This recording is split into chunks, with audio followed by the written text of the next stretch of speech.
starting with, let us take an example. Suppose we have a composite number 1950 and we are very familiar with the prime factorization. So, using prime factorization, we can see if I start dividing 1950 by the smallest prime number 2, I will get 975 as the first factor. Then 975 again divided by the next prime number 5 will give us 195, which again divided by 5 will give me 39, divided by 3 will lead to 13. So, this is the prime factorization of 1950, and I can see that the composite number 1950 can be split into factors of prime numbers. Now, what is so special about it? Fundamental theorem of arithmetic states that every composite number can be expressed as or factorized as a product of prime numbers, and the factorization is unique. So, whatever holds for 1950 will not hold for any other number. Every single composite number will have a different set of product of prime factors. The next topic, HCF and LCM. The fundamental theorem of arithmetic also helps us finding the HCF and LCM of numbers. By expressing any two numbers as their prime factors, the highest common factor and the lowest common multiple can also be calculated. Let us see and how interestingly it can be calculated. We have already seen 1950 can be expressed as 2 raised to the power 1 into 3 raised to the power 1 into 5 raised to the power 2 into 13 raised to the power 1. Similarly, if I prime factorize 2010, it will give me 2 raised to the power 1, 3 raised to the power 1, 5 raised to the power 1 and 67 raised to the power 1. If I have to find the highest common factor and the lowest common factor, we have two different set of rules. When we are finding the highest common factor, just select the common bases. Which are the common bases? 2, 3, 5. They are the common bases because each number is written in the form of an exponent. So, when we are choosing the bases, the common bases which are appearing in both the numbers are 2, 3 and 5, because 13 and 67 are not present in both the numbers. 13 is present in the first number and 67 is a factor of the other number. And what about their exponent? How do we choose the exponent? For highest common factor, we take the least exponent of both the numbers. So, here in both the numbers,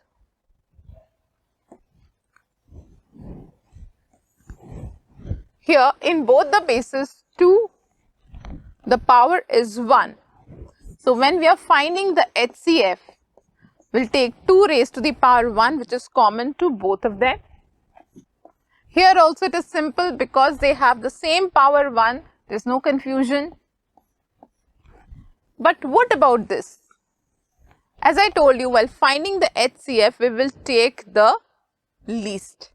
We will take the least power. The least power is 5 raised to the power 1. The least power is 5 raised to the power 1. We are not taking the uncommon basis. So, HCF becomes 30. But what about LCM? While finding LCM, again we will take the common basis with the common exponent as it is. But what about when the exponents are different? Just the reverse of what we have done in HCF. While finding LCM, we will take the highest power. And also here, along with the common basis, the leftover numbers or the ones which are not common will also be multiplied. So, let us see. HCF is 2 raised to the power 1 into 3 raised to the power 1 into 5 raised to the power 1 equal to 30. HCF of two numbers is product of terms containing the least powers of common prime factors of the two numbers. Finding LCM, I have already told you. Again we take the two set of numbers and here LCM will be given by we have multiplied the common bases with the least power and also the numbers which are not common. So, applying fundamental theorem of arithmetic, product of given numbers, another interesting property. We have already seen the HCF and LCM of 1950 and 2010, that is 1915 and 2010.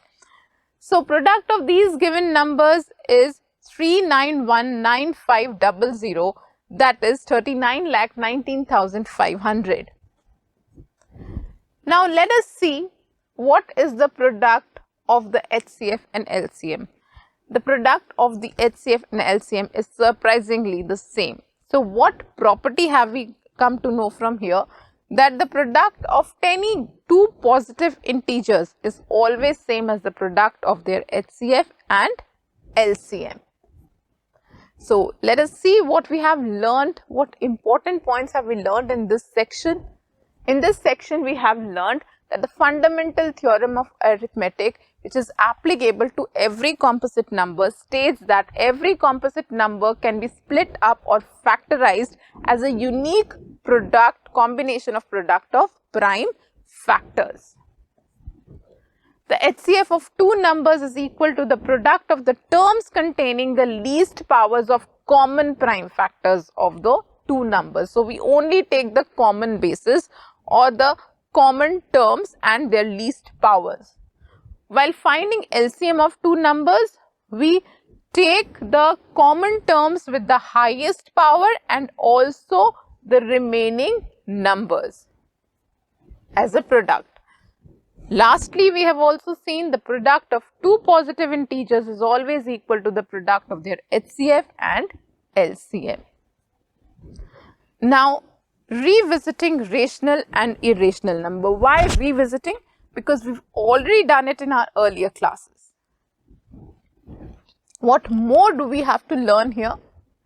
A number is called a rational number if it can be written in the form of P upon Q, where P and Q are integers and Q not equal to 0.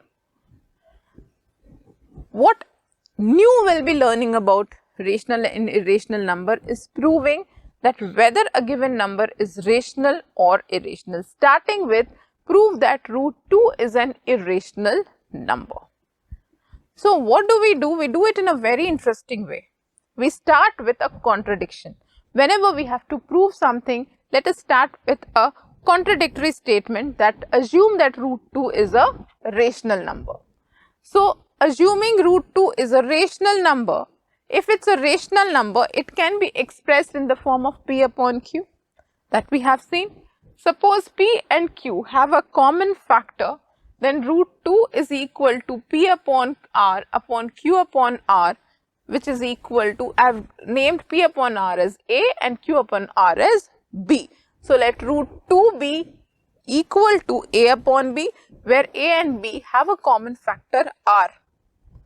A and B, so that A and B are co-prime. Suppose P and Q have a common factor R equal to 1. Then root 2 can be written as P upon R upon Q upon R is equal to A upon B, where A and B are co-prime. Because if I divide both the numbers by their common factor, the remaining leftover number will be the co-prime numbers. They will not have any common factor anymore. Now, next step, squaring both the sides. To remove the radical sign, I square both the sides. Root 2 is equal to A upon B. So, if I square both the sides, I will get 2 is equal to A square upon B square. Next step, 2B square is equal to A square by cross multiplication. Thus, what does it mean? That 2B square is equal to A square means 2 divides A square. From here, B square can be written as A square upon 2. If A square is an even multiple of B square, it means A square A square can be divided by 2. A square is a multiple of 2. It's an even number. If A square is an even number, then 2, if a square is divided by 2, then a will also be divided by 2. If a square is an even number, a will also be an even number because the square of an even number is even. That means a is an even number. Let us assume that a is an even number 2c, where c is any integer. Now squaring, in the previous equation, in place of a square, if I write 2c whole square, and 2c square is equal to b square, a square is equal to 2c. So from here we see that 2 divides b square also. 2b square is equal to 4c square. In place of a, if I put 2c, I'll get 2b square is equal to 4c square.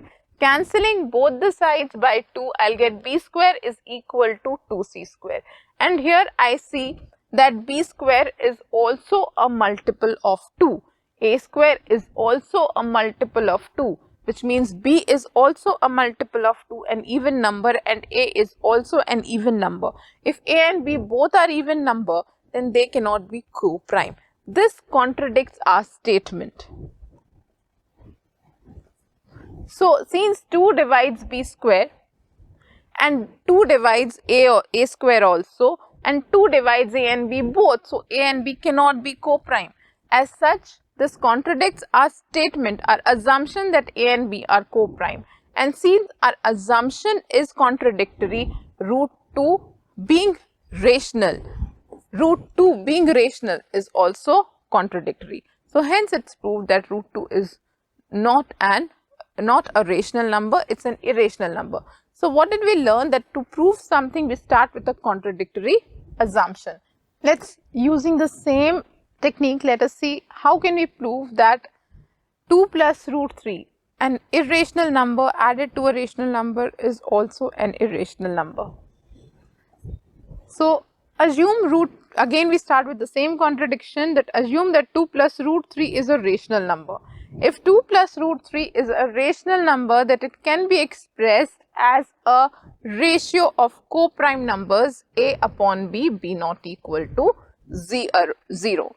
Now rearranging the equation, we have written 2 plus root 3 is equal to a upon b. Now when I rearrange, I can bring that 2 to the other side and express root 3 as a minus 2b upon b finally. So a minus 2b upon b, a is an integer, b is an integer. So a minus 2b upon b is also an integer, which is a rational number. And this again contradicts our statement that if the right hand side is a rational number, the left hand side cannot be an irrational number. So this proves that root 3 is irrational, and this is out of contradiction that we have already assumed. So finally 2 plus root 3 is also an irrational number.